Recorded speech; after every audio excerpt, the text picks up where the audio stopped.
the fundamental problems are that we tend to think that because AI can do these things, it understands what we're asking it to do.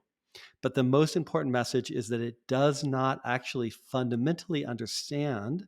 That's not what its goal is. It's trying to predict what we want out of it, and that's different.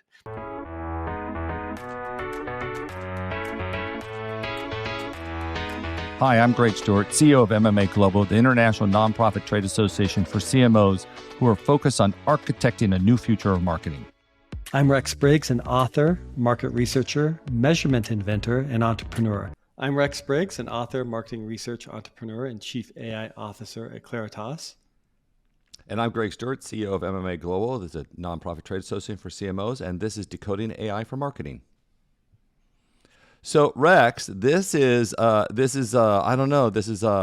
interviewer turning interviewee or something here, because this is a special episode of Decoding AI for Marketing, in that we are actually going to feature the book, your book, AI Conundrum, that's coming out from MIT here very soon, along with a very special guest star, your son, or co-author in this case. So maybe it'd be good just so it's gonna, I don't know, me interviewing you interviewing him, Caleb wondering why the old people were on this call. Maybe that's what this is. I'm not really sure exactly.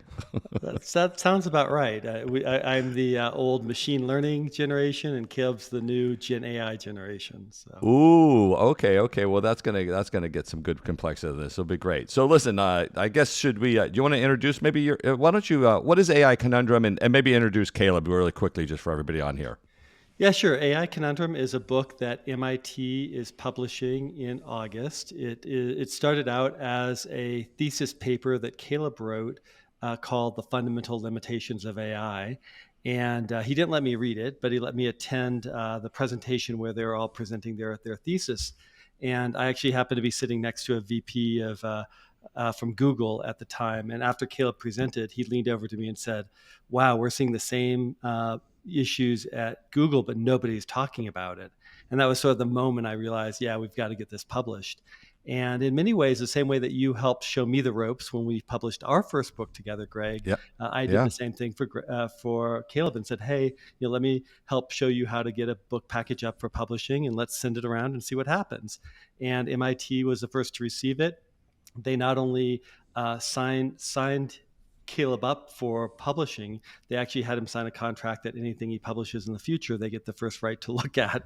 So, oh wow. Oh yeah. geez. Oh boy, the young victims in the world. I don't know, Caleb, don't do that deal again. Okay, just tell them, no, screw you. Happens with the rap stars too, right? As soon as they get signed with the label. But MIT is a pretty good label to be signed with. So, I'm thinking exactly. Okay. Not all bad. Not all bad. So it actually, so a little bit of background. Caleb began programming when he was 10. We gave him and his twin brother the MIT Scratch program. It's scratch.mit.edu for you parents who want to expose your kids to it. It's a great program to start with. Yeah, It actually, even Harvard uses it to show college freshmen how to program if they haven't been exposed to it before. So he started that at 10. By 14, he had discovered AI. He found some videos from Andrew Ng from Stanford, and he began to build his own AI code. And he attended an MIT AI conference, and he was having better conversations with the CTOs of like LinkedIn and Facebook and so forth than I was.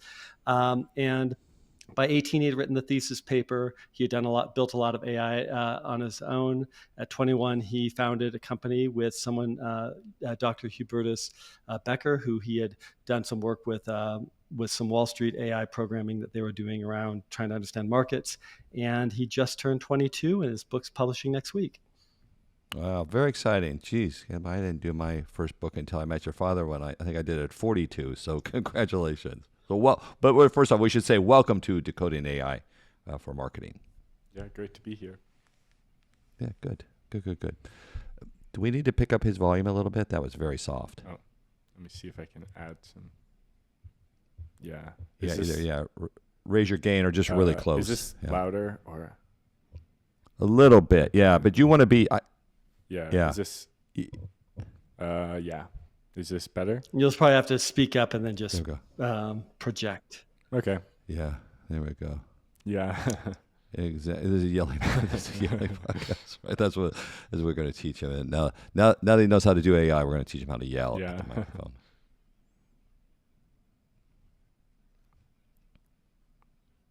Yeah, great. Thanks for having me. Yeah, good. This will be fun. By the way, this is your first podcast, first one ever, right? Yeah. Oh boy. Okay. Well, you have to do it with your dad and me. That's got to be a little intimidating, but I think all good. So listen, you guys. So you set out to kind of write the book. Let's kind of jump into it here. You set out to write a book, or there was some work that you were doing. Like, what was the genesis that you said there was a necessity? Like, what problem needed to be answered or solved, or what question needed to be kind of addressed? Did you guys think when you set out for this? Yeah, when we initially started writing this, it was sort of me in high school, really interested in AI. I tended to get, honestly, a little bit frustrated by how I saw AI portrayed in the news. I had lots of years of experience of really trying to build up this foundational knowledge of how does AI work. But then I would see it in the news and disagree with most of the things that they said, or notice technical details that were wrong. So it started kind of with some frustration for how I saw it presented, and then really wanting to understand at a foundational level how it works. So see whether people in the news actually were getting it wrong. I think one big area of contention was I tended to believe that AI was going to replace sort of the creative tasks, like it was going to be great at writing, image generation, things like that.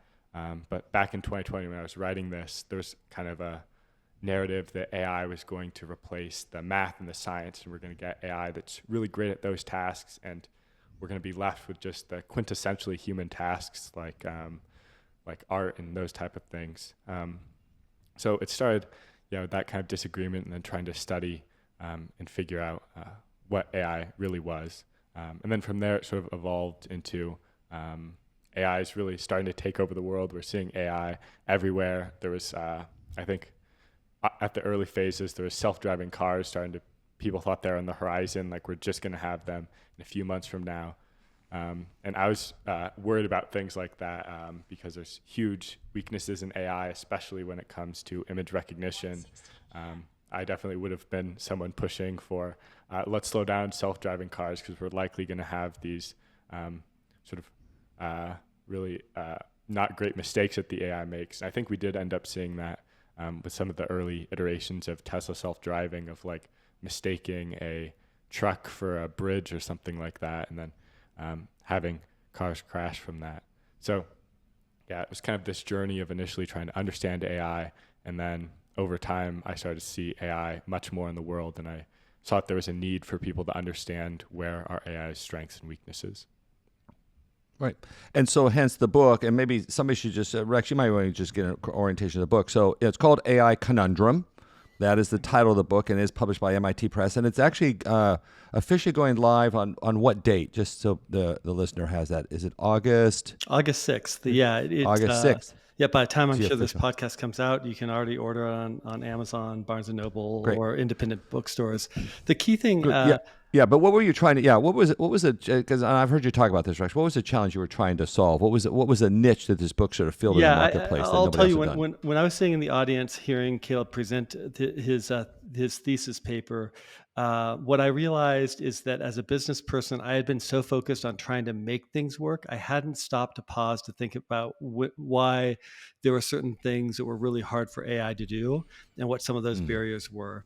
And it was a little bit of an aha moment when I heard some of the ways he was thinking about it and explaining, hey, building up people's knowledge of this is how to think about AI.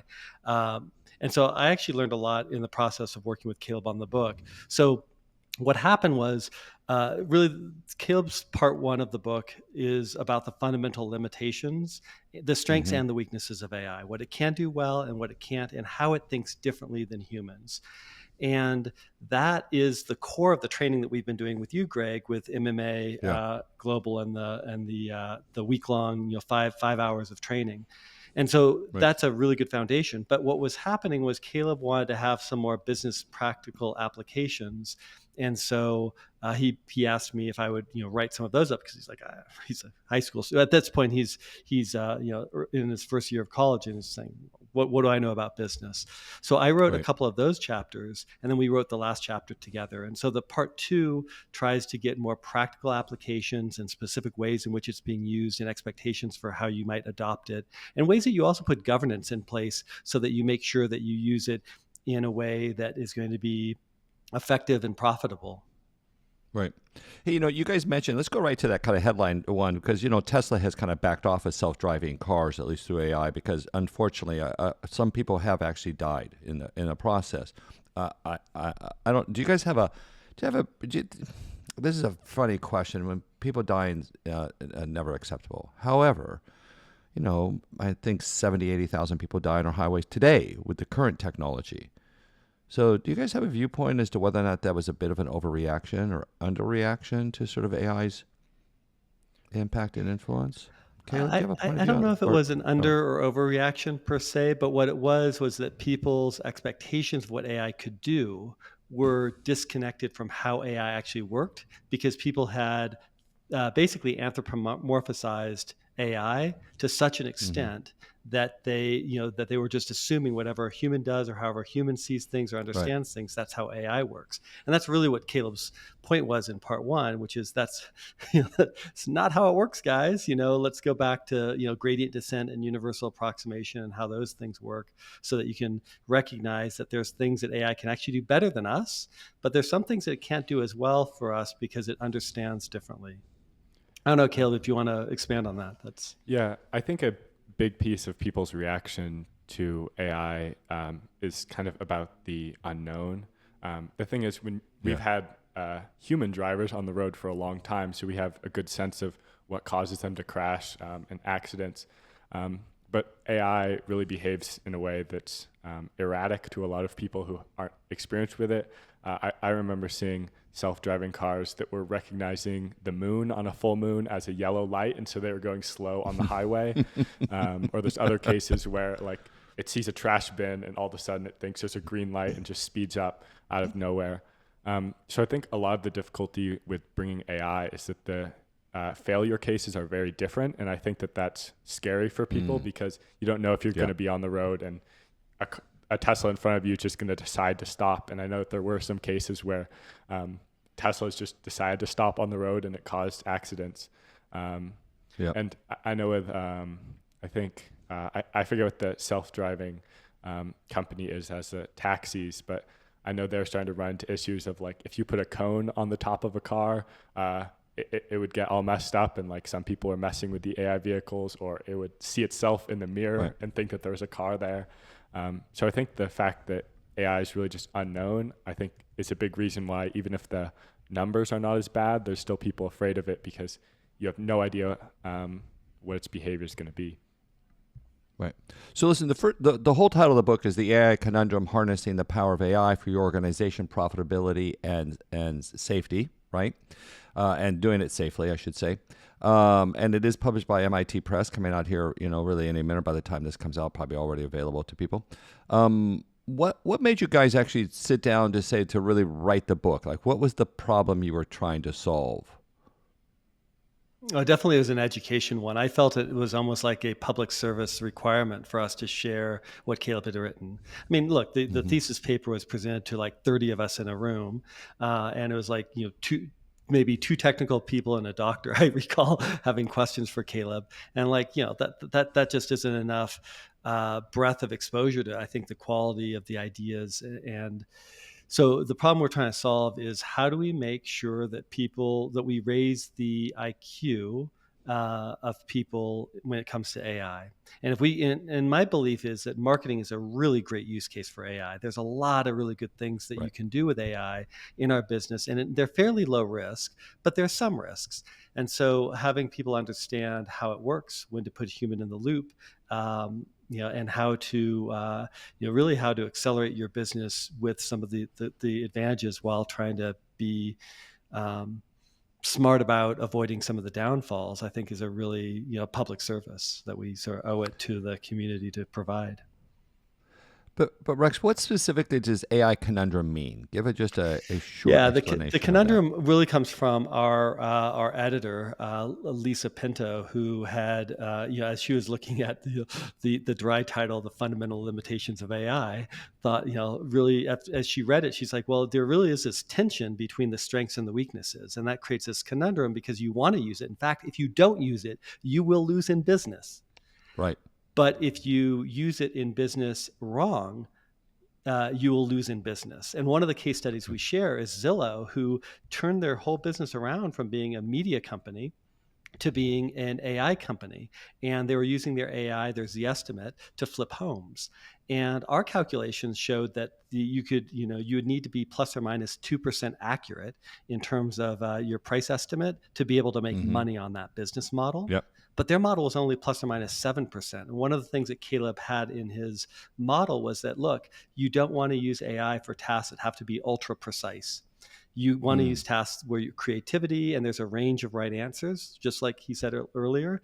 That's a good use case. So Zillow's use case was not a good use case, and they literally lost over $4 billion. Monsters. Yeah, Right. and their valuation still hasn't fully recovered from that whole hit. Yep. They laid off a quarter of their workforce. I mean, that's a disaster, and it was simply because they did not understand the strengths and the weaknesses of AI, and so they were using it in a use case that was not very safe. On the other hand, the work that you and I are doing with AI personalization, where you have different versions of the ad and the AI is deciding which version you're going to get at this moment in time, that's a great safe use case that has literally doubled people's conversion rates. So I think that's the conundrum. Most powerful, Rex, most powerful thing we've seen in our 30, 40 years of measuring media marketing, correct? Oh, absolutely. Yeah. I mean, it's without game-changing. question. Yeah, game changing. So I think that's the conundrum, which is, how do you take this complex thing, understand it well, and use it for its strengths and avoid its weaknesses? So let's talk about those strengths and weaknesses. I mean, is that just a matter of like, hey, don't use it when lives are at risk? Is that where you're going, or is there a more nuanced sort of issue there that's going on? Yeah, Caleb, why don't you take this one? Because this was really your framework that I think MIT really liked, which is those 3 dimensions that you're looking at. I mean, that was a really clever way of thinking about it. Yeah, trying to remember all the dimensions we ended up putting on the axis, but in terms of looking for good use cases, I think like one example of a more nuanced thing to look at is that precision dimension. It's not just it's about looking for cases where the need for preciseness is lower. And I think that's part of the AI being good in math versus being good in creative circumstances, is the fact that AI does a great job giving answers when you don't know exactly what the answer is supposed to be. So if you're doing a math problem, if your answer is off by 1, like you don't have the right answer. If you're adding 2 numbers together and you get something, you either have something that's right or wrong. If you're writing an essay, there's sort of some leeway for the exact words you could use or the exact message that you're giving across. So there's less precision needed there. So AI in cases where precision isn't needed to be as high tend to perform much better. Do you remember the other dimensions? Rex? Yeah, the other one was whether or not you were operating in an open or closed environment. Oh, yeah. And then the need for rationale, right? That's the other one. So AI tends to not do great at extrapolation. So that's part of the difficulty that comes with self-driving cars, is they can get it so it works great on their sort of test facilities. But when you go out into the real world, lots of unexpected things can happen. And AI is actually really bad at dealing with unexpected things. It tends to be great at answering questions that look very similar to its training data, and very bad at extrapolating outwards. So if you have AI in a factory setting, it tends to work great. But if you start bringing it outside where unexpected things can happen, you end up finding that the AI hasn't actually learned the task in a robust way. So that happened really early on with a lot of the AI chatbots. When you use them for your own use case, they were great. But when you brought them out into the world, people could jailbreak them. People could mess with their features, mainly because it didn't robustly learn about how to do its task. Is this what they refer to as AI hallucination? That AI's ability to fill in the gaps even when it doesn't know the exact answer? AI hallucination is a part of that difficulty extrapolating.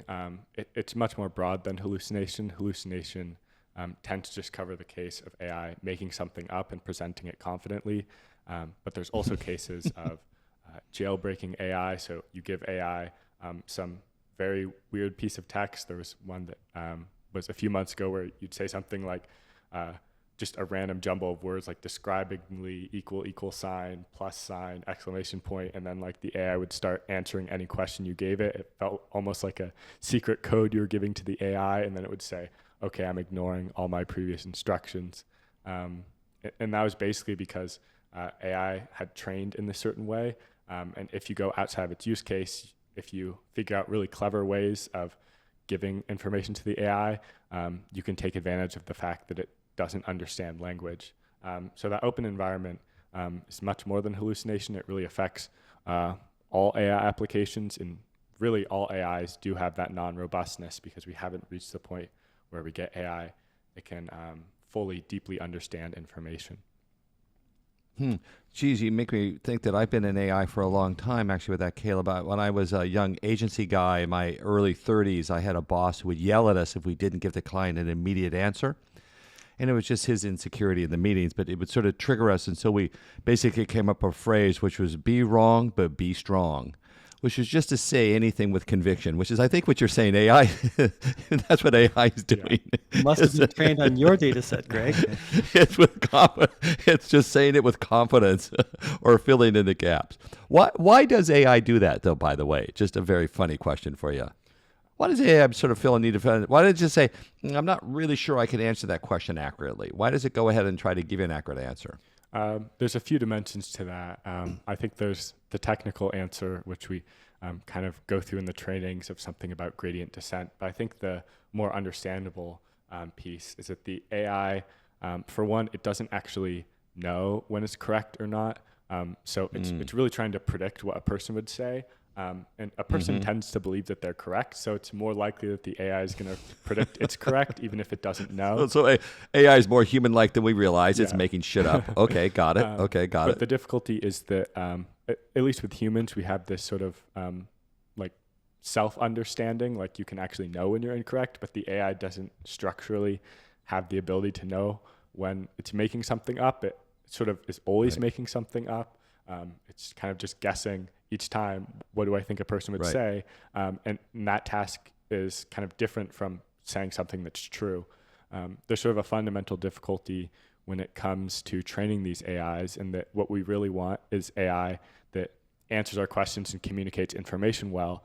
But mathematically, we don't know how to train AI off of that idea, so we train it instead off of mimicking what humans do. So the AI never builds this understanding of itself. It builds up how do you mimic humans. So it's good at doing that, but it's not actually optimizing to communicate information correctly or accurately with you. It's sort of just. Is that because it's got no feedback loop? Is that what you're saying? I guess from an actual maybe mathematical point of view, sort of how do you measure whether something's true or like conveying information well? Who knows? But it's really easy to measure whether you're mimicking humans well. You just say, does this AI, is it saying the same thing a human would? And so that's sort of what the researchers know how to do.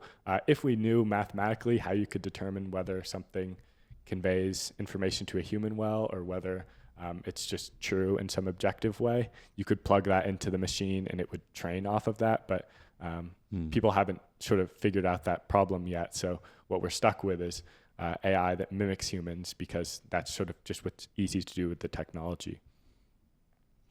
And so within the AI Conundrum too, having looked at the book and myself and, seen, Rex, you in particular, sort of presented on stage a few times now.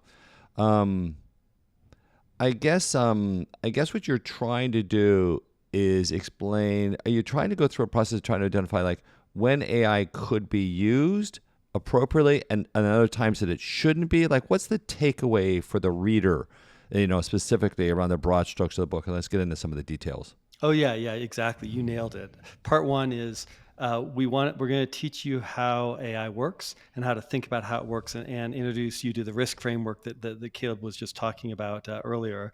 And then part 2, we are going to take you through a lot of different use cases, both where it's strong and where it's weak. So some of those use cases include, what we're doing with you with AI personalization, some of the audience optimization, but we're also including use cases about facial recognition and the risk of bias. We're including use cases where AI does really well with certain types of trade, like it didn't do so well in the Zillow case, where that is an exchange where economists call it adverse selection. But there are other cases where if you are looking at trying to do matchmaking for somebody looking for a job, it can actually do really well in that case, the way that LinkedIn is using it, for example. So we're going through the nuances of why it works well in this case, but doesn't work well in this case. So that's our main goal. And then really the last chapter, which we wrote together, is about AI agents. That's also the 5th day of the training. We get to AI agents on Friday. And in fact, we should probably have Caleb talk a little bit about his work with Dr. Becker and what they're doing with their startup, because I think this advance in AI agents and agentic reasoning is really promising. And that might be able to get us closer to AI understanding more. And maybe you disagree, Caleb. Maybe there's other things going on here. But to me, that is, I'm already trying to apply it inside my company in several different use cases, because it is a huge game changer in terms of labor efficiency and getting work done, increasing quality, and so forth. Yeah, I'd maybe add on a little bit that I think another point that we want to get with the book is have people understand what AI actually is at a level that's robust. I think that a lot of people today are just getting advice about how AI works, but AI is moving really quickly, and I think a lot of that advice gets old in like a month or two when a new model comes out. But we started this book 4 years ago, and the advice in there is still relevant and still makes good predictions today. So I think it's really important for people to take that extra amount of time and understand what is AI actually and how does it actually work. What I'm seeing today, and Caleb, just for the readers clear, the idea of the book is really to say when can it be used pretty darn well, and when is maybe not the best opportunity for use. Is that really the underlying thesis of AI Conundrum? AI Conundrum sort of has 2 pieces. The first part is just an education piece. From my point of view, there's a huge gap in giving people the knowledge of AI. There's sort of this highly technical point of view where you say, okay, here's calculus, here's convex optimization, here's how you apply that, and then you get like AI. So there's this highly technical program math view. And then there's this sort of weak high level view of, okay, AI is a lot like an intelligent human, and they sort of anthropomorphize AI. I think business leaders don't need that diving deep into the math, because who's going to spend a year learning about all of the ins and outs of multivariable calculus just so that they can understand AI? But it's also, as AI is starting to proliferate more and be important, I think business leaders need more than that sort of weak, non-robust idea of what AI is. They need someone who can teach them about AI from a point of view that's based in science and that is actually based in sort of how AI works, but without going into the sort of hairy mathematical details. So the first part of AI, first part of the AI Conundrum is teach people about AI in a way that's easy, that's digestible, but is actually robust and based in fundamentals that are derived from the mathematical understanding. And then the second part is use that understanding and build out a framework. When is AI good to apply? When are the use cases you should look for? Sort of the strategic point of view of how do you take that knowledge of AI and actually go out into the world and apply it successfully and win in business. Let me ask the kind of good question around. I mean, listen, we could have a whole deep discussion on each one of those, but let me ask the really big one. When should it not be used in its current iteration and state? And then maybe talk a little bit future state about where that goes. Like, where would you say, oh my God, if anybody's using AI here or overly dependent on AI, that's insane. You want to give examples of that? Yeah, I think if you look at the data of where AI is at right now, you get sort of an interesting answer. Like if you look at the usage statistics for ChatGPT, you end up seeing that even though a very large number of people have tried these AI, even in the US, which has the largest sort of uptake of people deciding to use these AI, the daily users is still under 7%. And if you look at business use cases, you see that the number of pilot programs is like 3 times as high as the number of production ones. And actually, people who are trying AI in pilot programs is going up, but the actual number of production use cases is going down. So it seems to be that the answer is almost sort of don't apply AI if you're not willing to invest the time and expertise in it. Most people who are trying either ChatGPT or trying it in business actually are starting to realize that they're not finding success when they're sort of just throwing together the resources or not bringing in the expertise. So I think one of the big pieces of applying AI is to actually understand it and actually bring in the necessary talent and expertise and time, because really what we're finding is that AI isn't this really easy solution to problems. Everyone thinks it is, so they're applying it, but actually only a very small group of the people who are either trying it personally or from a professional point of view are actually. But let's go to the ones though that like, okay, so let me get, like let's take a couple examples, guys. Like where would you, if you heard AI was being used, okay, so like, should airlines be using AI to fly planes, or are you getting off that plane immediately given what you know? Should it be used in self-driving? Are we really okay there? And that's probably close enough. I don't know what other example. I mean, we're doing it. It's being used a lot for, I think, drug development, not an area I know much about, but for drug, like where are the places if you heard it was being run hugely by AI, you would say, I am not going anywhere near that. You have examples of that? Yeah. Or you may have a few to chime in, but really the first part is go back to what Kib said before about precision and human and open or closed system. So I think I need a pretty good precision for flying that airplane. I mean, we've been using autopilots for years, but there are certain cases. But that's not but autopilots aren't driven by AI, are they, Rex, or are they just rules based?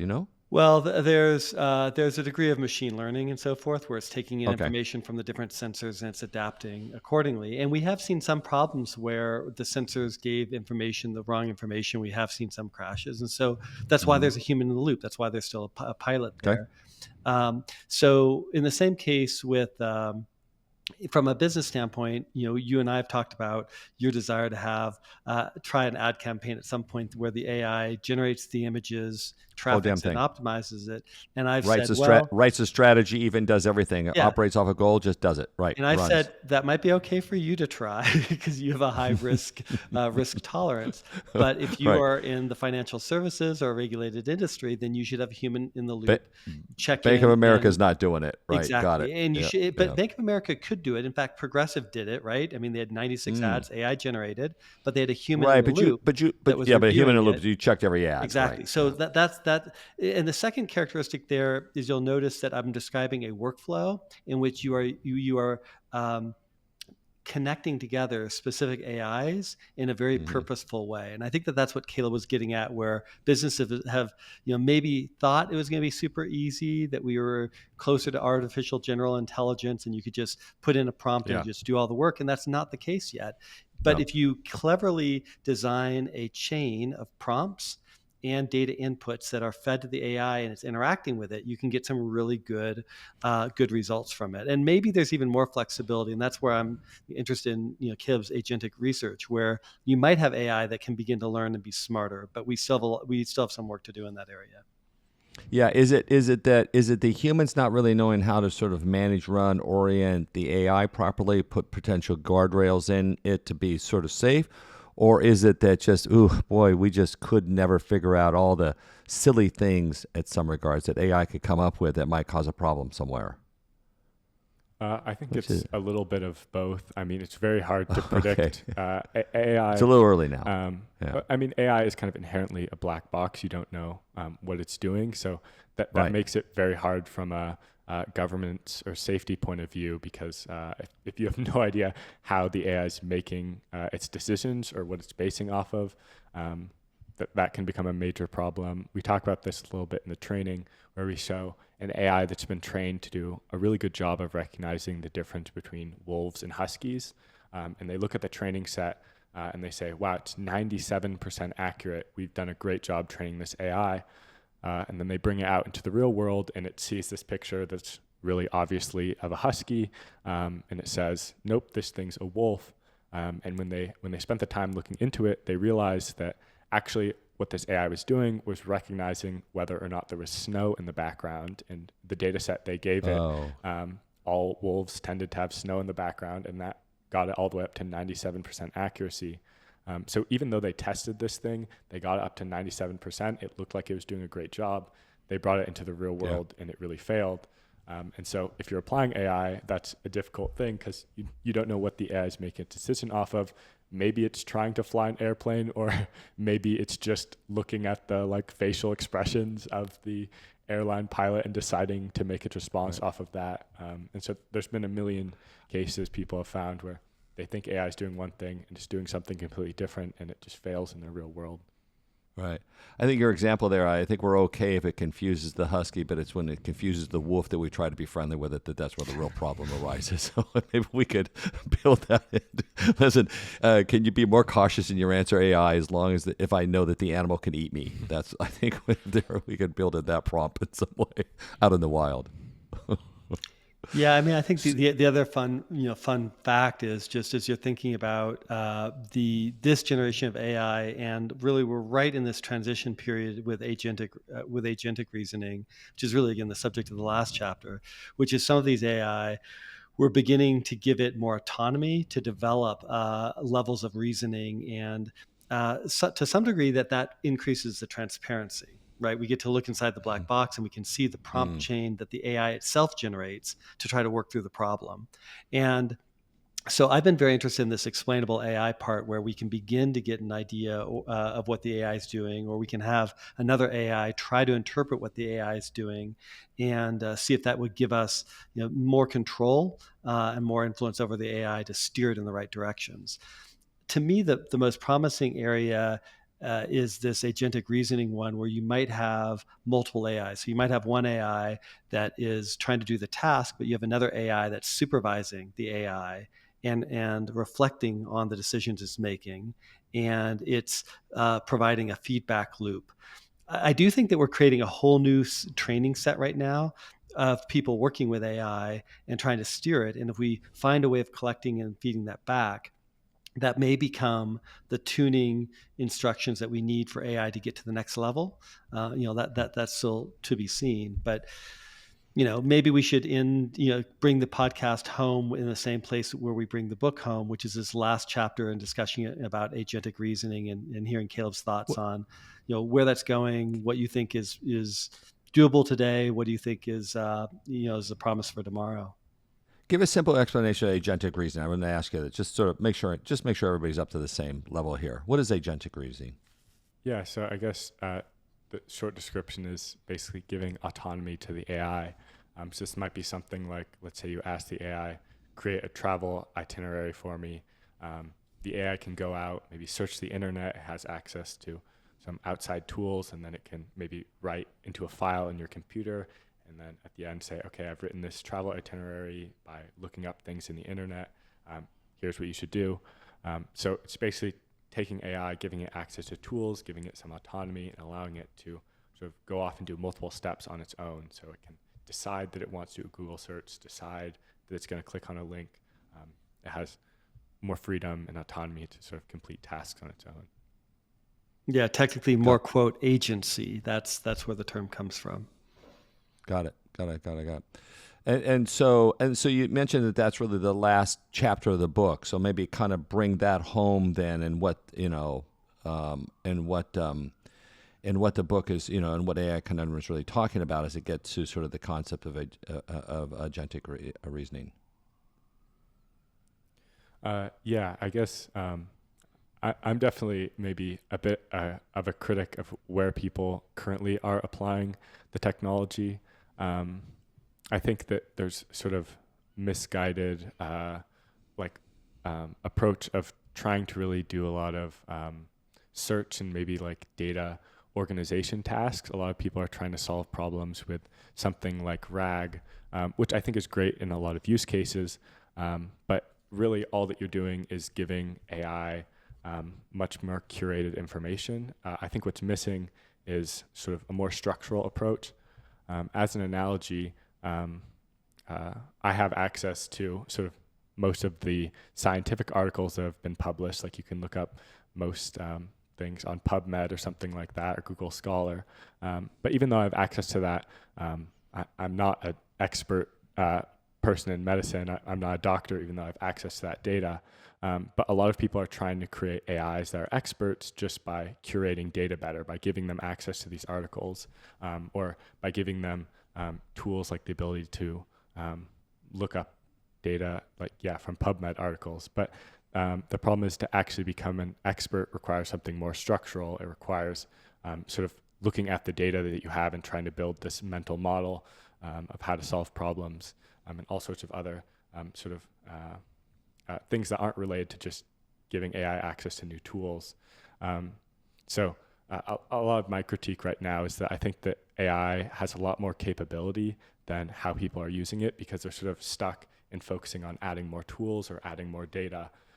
But actually, if you want to make AI strong, it requires a sort of structural change in how you're actually interfacing with the AI. And what does that mean? Okay, well, like, what would that look like? Do you know off the top of your head? Do you know the answer to that question yet, or are we still fumbling around for that one?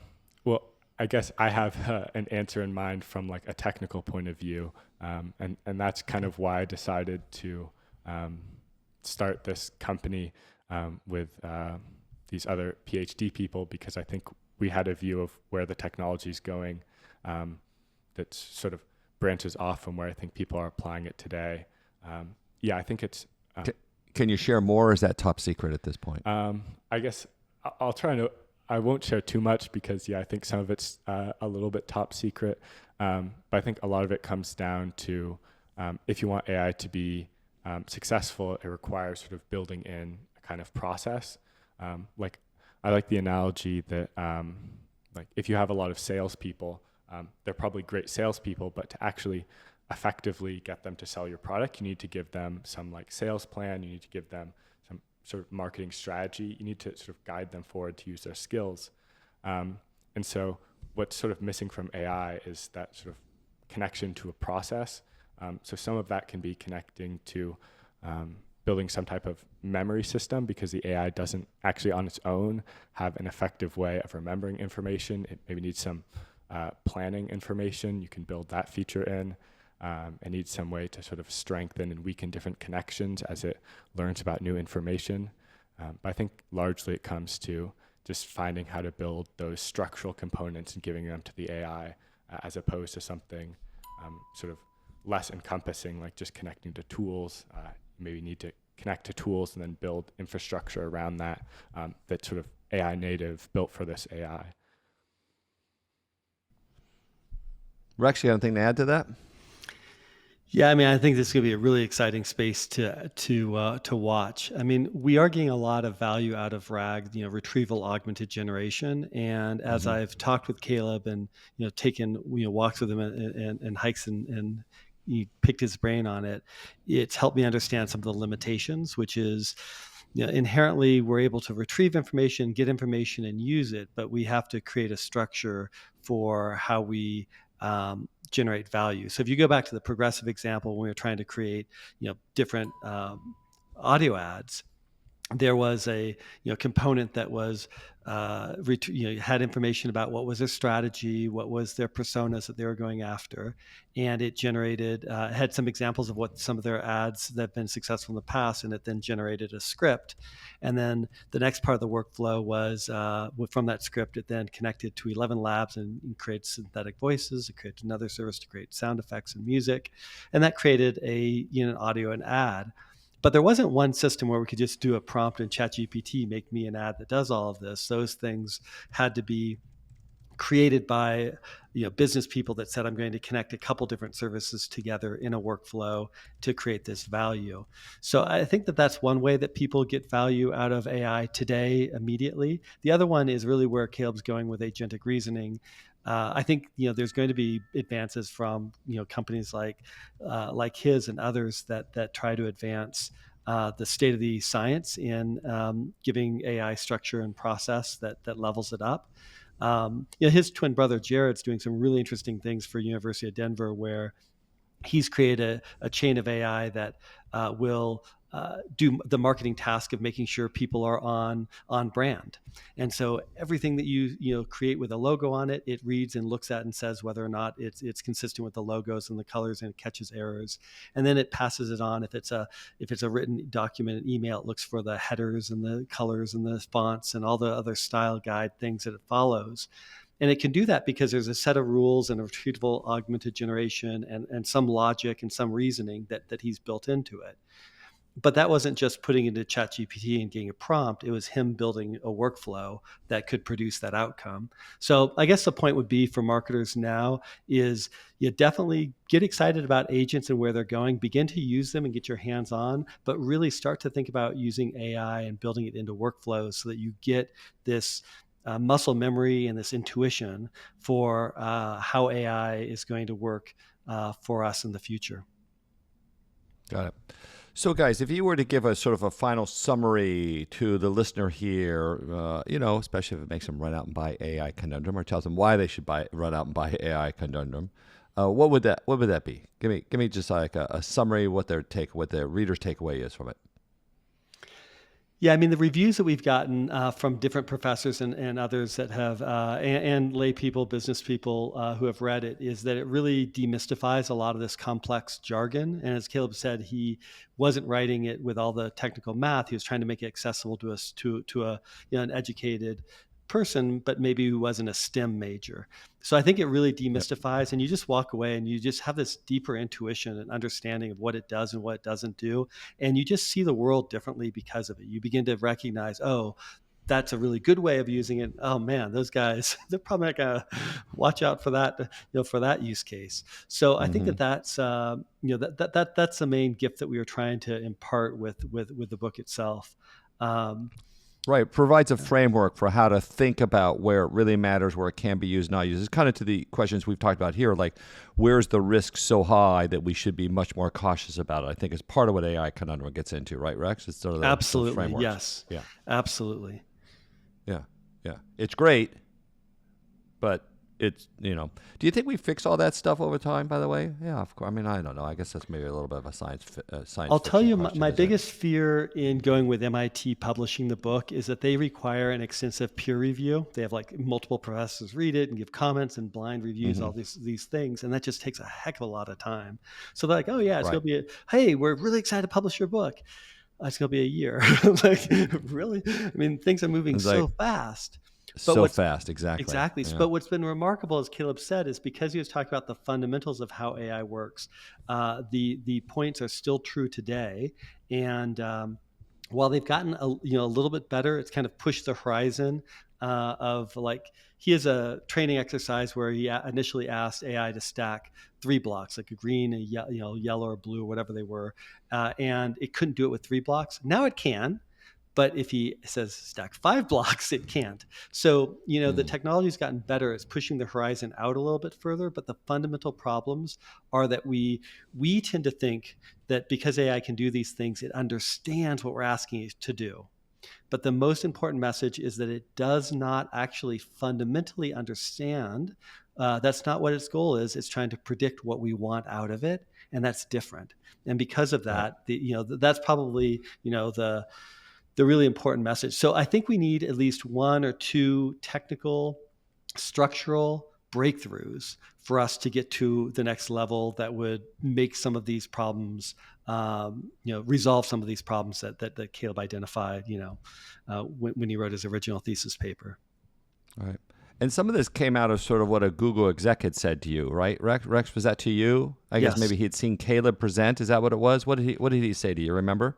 Yeah, He said, he said, we're seeing the same problems at Google, but nobody's talking about it. And that's why I really yeah, wanted to write the book, was because I wanted people to be talking about it and to be aware of it. yeah. And I thought that it would make us a little bit of a safer world and a little bit more profitable and successful. Right. Caleb, how was the process to write a book with your dad? I thought it was pretty good. I was. He's done it a few times now. What's this, Rex? Was this number 5 for you? 3. Is it number 5? Yeah. 3? Oh, really? Are you It sure? takes me enough years to. I read lots of articles, but I don't like writing actually. You did it. It's a lot of hard work. So for the listener who doesn't know, Rex, what Sticks was your first book too, Rex? Yes, Was it first yeah. published? Yeah. So Rex and I wrote our first book. I never went on to write another one because the process was so painful. Actually, I don't know. I've had something I really wanted to say again, so we'll see. But that's kind of the dynamic. I feel like, and thank you for writing the foreword for this book too, by the way, Greg. I really appreciate that. But although what happened there? Do you remember what happened? Yeah. Do you know this, Caleb? Your dad said write a foreword. I was busy. I just told ChatGPT to do it. And I sent it to him, and Rex was like, "Well, it's pretty good. It seems a little, I don't know what you say, bland or like not non-specific." I think. It seemed like you hadn't read the book, so which is exactly what you would expect AI to produce. And exactly. I made the same mistake that you did with MIT, and I got caught. So when we initially wrote the book, we gave them a couple sample chapters. Catherine Woods, a wonderful publisher there, she loved it. She wanted to publish it. But when she did the initial peer review, one of the professors from the Sloan School came back and said, "Well, I really like the sample chapters; they're very good. But these chapter descriptions, especially for part 2, are just not up to MIT standard." And what happened was I had written the summary part, or given them a couple chapters Caleb had written, and then I wrote the summary chapters using ChatGPT, reading the Caleb's book, and they saw through it. And they saw through it. I'm like, hey, but hold on a second, that proves the point. AI just isn't there yet. Trust me. Give me one more shot, and I'll rewrite the summaries. And then we did, and we were okay. But yeah. So it's just not a little bit. We are yet. That same example I mentioned earlier came up when a boss of mine used to yell. Way this back of Y&R. Our boss used to yell at us all the time to just give the client an answer, and so our phrase was "Be wrong, but be strong." As long as you said it with conviction, it was okay. Which I think is kind of AI's failing, isn't it? It does seem to say it with a certain amount of confidence. It doesn't mean it's necessarily right, but that's the state of it. Well, listen, Caleb, congratulations. I mean, this is a big deal to get to write a book at any age, let alone your age. And I hope the listener kind of understood that Caleb is Rex's son. You sort of figured that out here. That's what's going on. Caleb, where are you in school? Just what's happening with you right now? What's going on? Just so everybody knows. I guess I decided to take my senior year off so that I could focus on the startup. So now I'm just growing the startup. It's so complicated having a global team. A lot of the calls when I'm in Eastern time zone are at like 11:30 at night or something like that, because we have people in India and South Korea and Germany, and so all across the world, pretty much making the worst possible distribution of time zones, I think. It won't feel like it. Starting a company is easy. Actually running a company gets really hard over time, regardless of the language and the time zones, by the way. It's still a very complex venture, especially when their startup haven't been around that. Well, listen, everybody, this is great. Caleb, I can't thank you enough for doing this, Rex. It's sort of obvious that it was funny when you and I struck on this a week or so ago. I said, oh, my God, of course we should do a podcast episode here from, Decoding AI for Marketing for an announcement of your book. So very excited. Congratulations. Well done, guys. Thank you. That's it for this episode of Decoding AI for Marketing. I'm Rex Briggs. And I'm Greg Stewart. You can pick up a copy of the AI Conundrum at your favorite bookstore, or you can visit mitpress.mit.edu for a list of bookstores where it's available. Be sure to catch all our episodes, plus subscribe, follow, rate, and review in Apple Podcasts, Spotify, or your favorite podcast app. You can get transcripts and more information on our website, decodingaiformarketing.com. And to learn more about MMA and membership options, go to MMAglobal.com. Thanks for listening.